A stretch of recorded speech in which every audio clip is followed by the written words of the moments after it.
Ito yung buy one take one ni Chinkitan na ipon box. Buuin natin ngayon. Tanggalin muna natin ng mga butas-butas na to. Ito pa. Yung clip. Itong ilalim na to na mas mahaba kaysa dito sa ibabaw. Pasok natin itong dalawang to. Tapos itong kabila na to, ipapasok din natin. Papasok natin yan. Then lock. Yan, nag-lock na siya. So, ganun din sa kabila. Ayun. Naglalak siya. Tapos, ititiklop na natin to.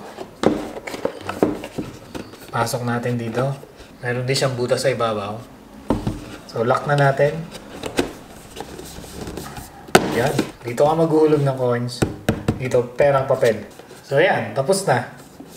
Meron ka ng ipon box. So, meron siyang sticker na kasama. Lagyan natin ng sticker dito.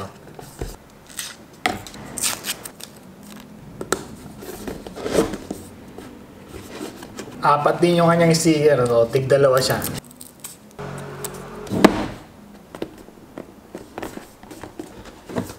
Pwede na natin lagyan. So, nahiwa natin dito si Chinkitan. So, bonus daw ito.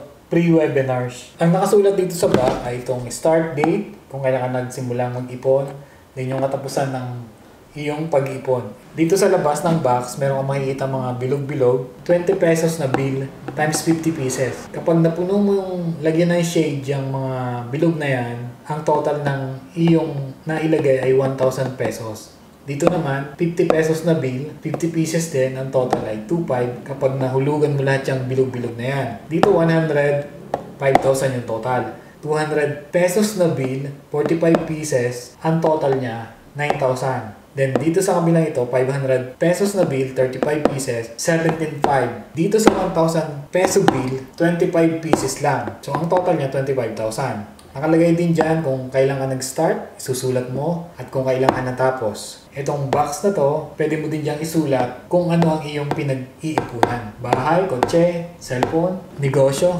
Kapag nakompleto mo ito lahat, ang total nung naipon mo ay 60,000. Kaya 60k ipon challenge ang nakalagay. Dito naman sa kabilang side nito, pwede mong i-modify kung magkano ilalagay mo. Ikaw na lang yung magsusulat.